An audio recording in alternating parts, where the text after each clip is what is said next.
Take a team-friendly deal. You've been here your whole career. I wouldn't want to see him leave. I think he's a lifer for that organization. Well, but so I want to get to him here in a minute.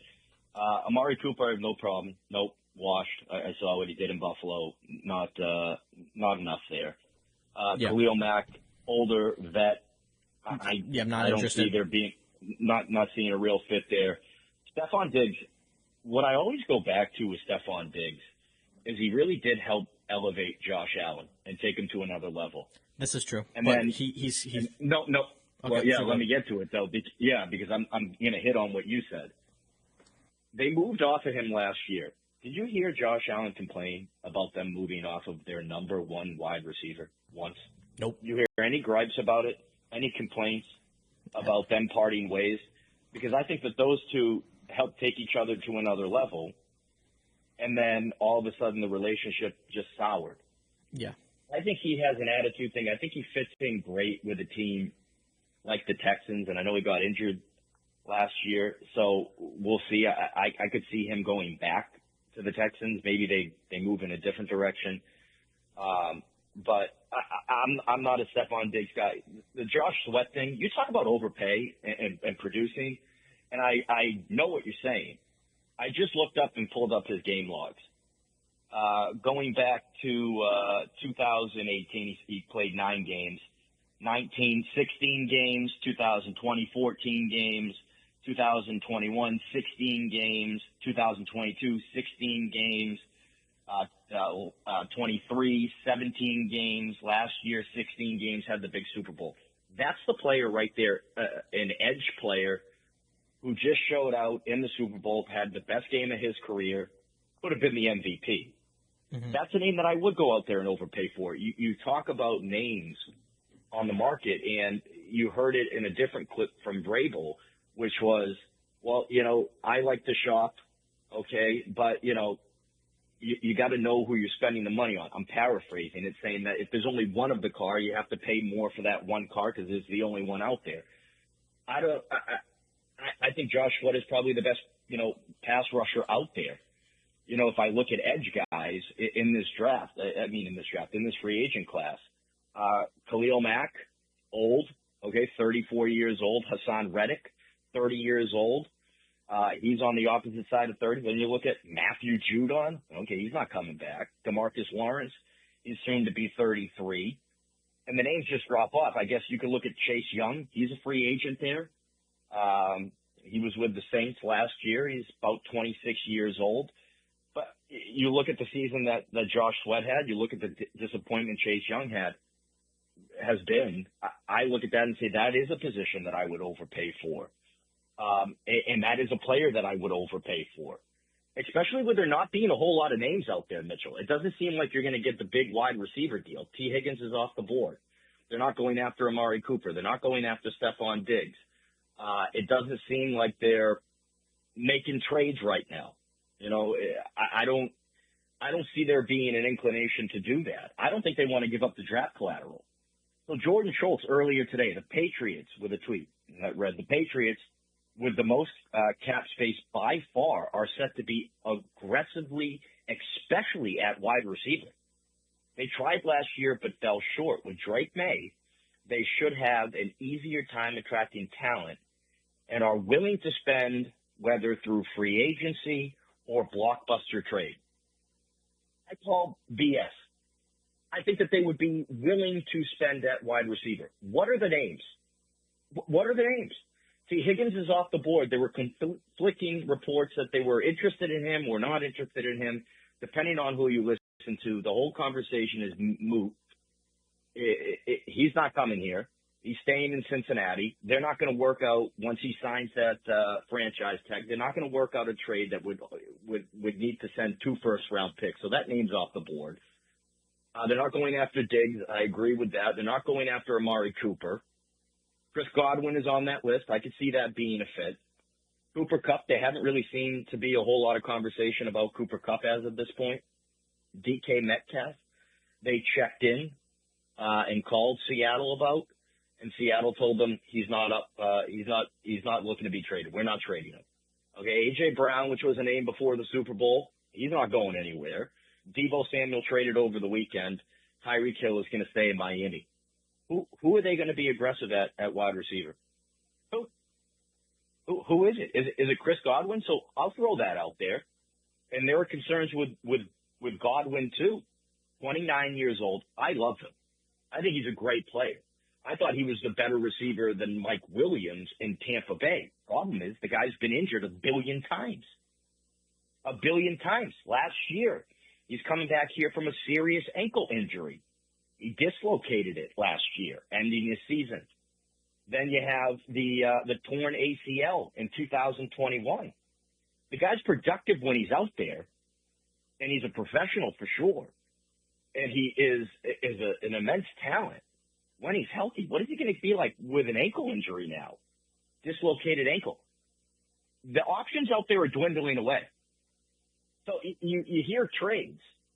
Were they in on Deebo? No, they weren't. Mark Daniels over the weekend. The Patriots were not in on Deebo Samuel. I understand the concerns with Samuel. Mitchell, I would have gone after him for a fifth-round pick because I think all it took for that to get done was Washington to say, we'll absorb his contract. It's $17.5 million. We'll pay his full contract. We'll send you a fifth. So listen, I think, him not being in shape, being unhappy with his touches there were concerns there with him too, the way he plays the position and all the abuse he's taken over the years to that body.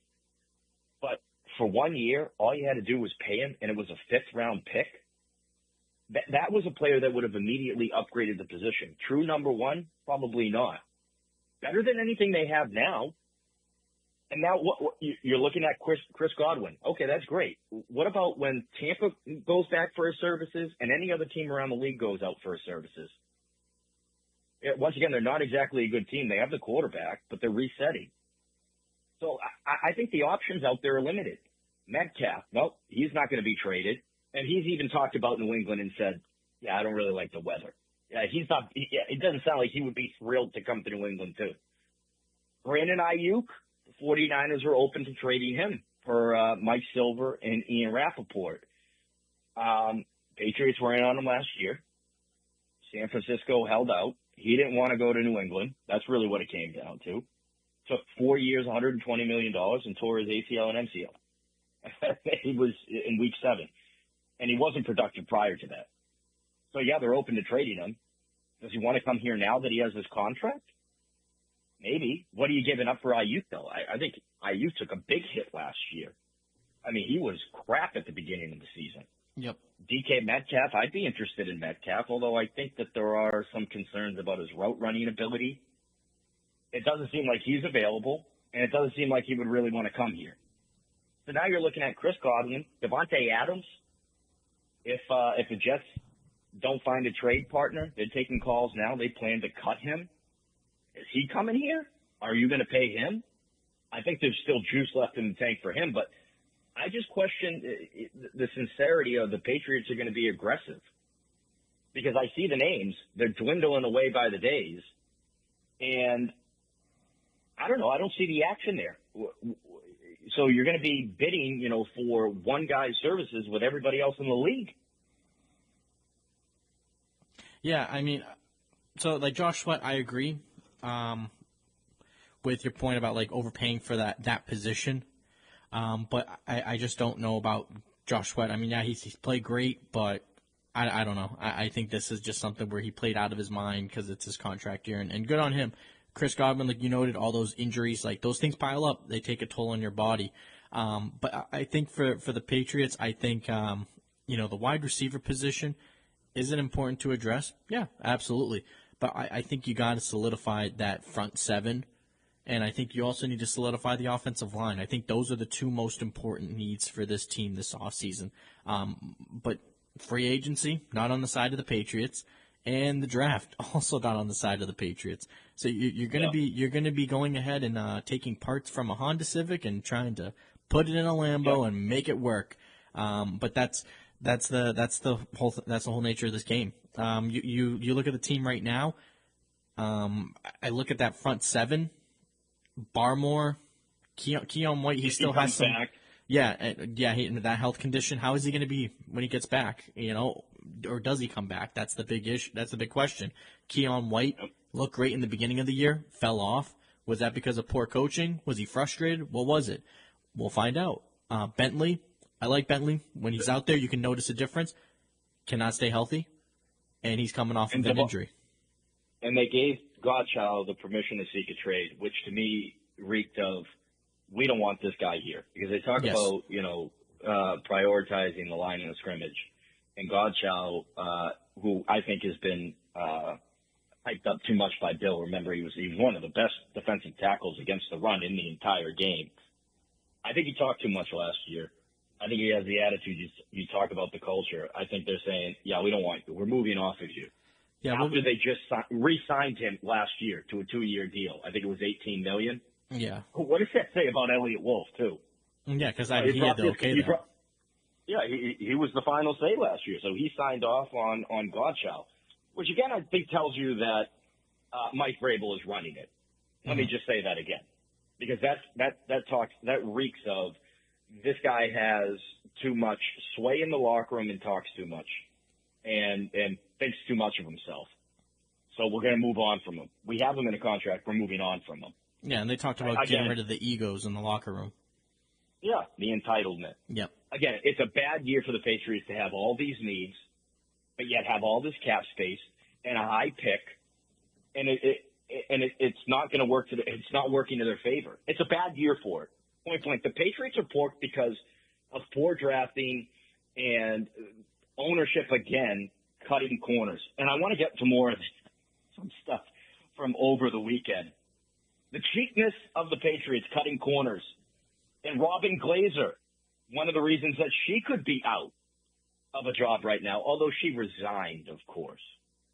Classy language. We'll get to that. And then Mitchell, I don't know a damn thing about wrestling. I don't know a damn thing, and I really don't care that much. But yesterday, my phone erupted when I started looking at social media with this John Cena, Cody Rhodes, and The Rock drama from apparently something on Saturday night. Yep, Elimination Chamber. Turning the heel, as they call it. Heel turn. A heel turn, okay. I want you to explain that and react to it. Gotcha. I know that you love wrestling. I'll give you your platform to do that. So we'll get to more of the program right after these words, and we'll be right back.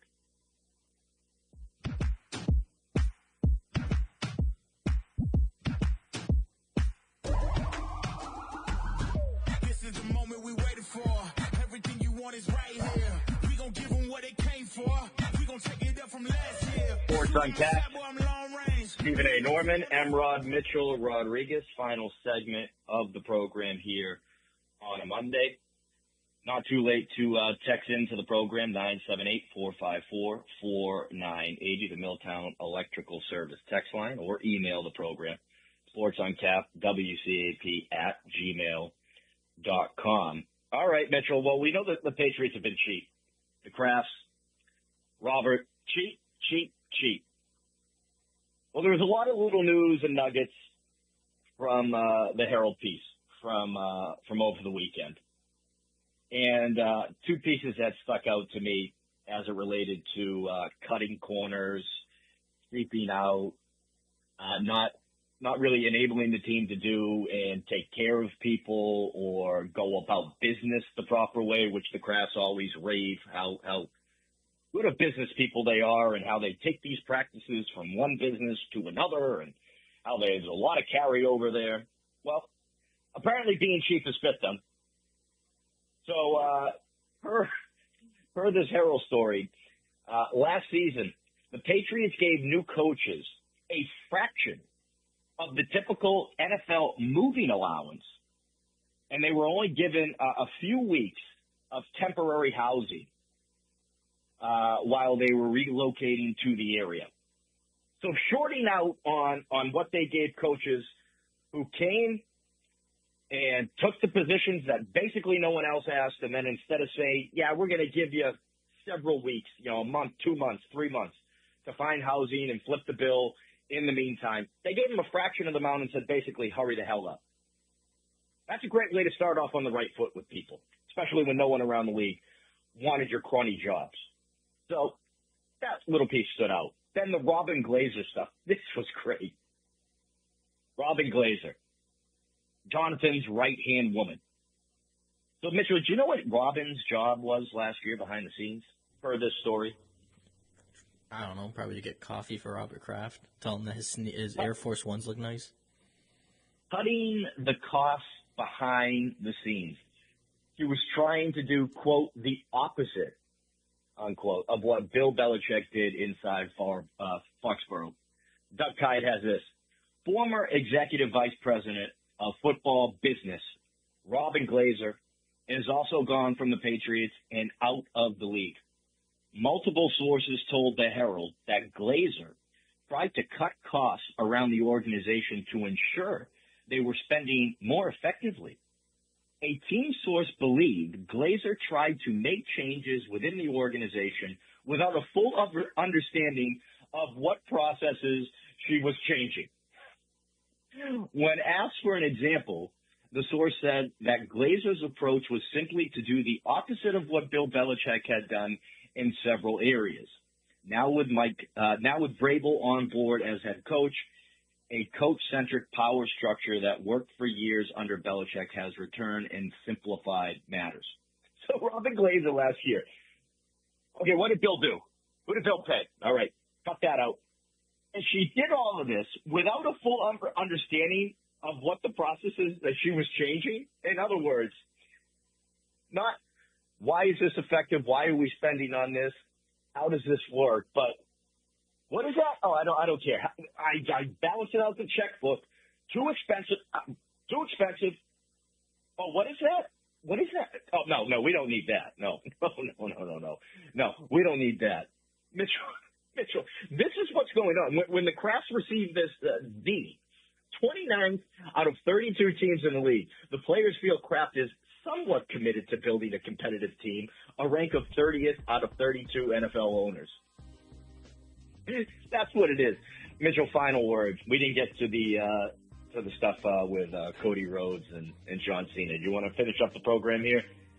Yeah. We'll have to do it another time. But yeah, no, I think it just shows that that's where this organization, that's where it's at. It's at where it's at because of decisions like this. I don't know what her background is, but I don't think it's a football background. And she just sounds like a stupid idiot. I'm just gonna leave it at that.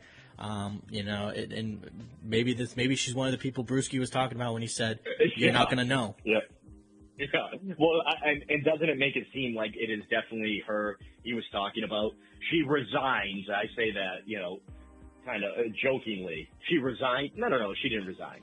She was told, get the hell out. You don't know what you're doing, and you cut things that we needed. That's what team travel? Yeah, we're not spending any money on that. Cut that out. So there you go. That's been the program. We'll be back on Wednesday. Thanks for listening tonight. Email the program, sportsuncapwcap@gmail.com. Check out our YouTube page, Rumble, and also Spotify. We'll be back on Wednesday. Good night, Merrimack Valley.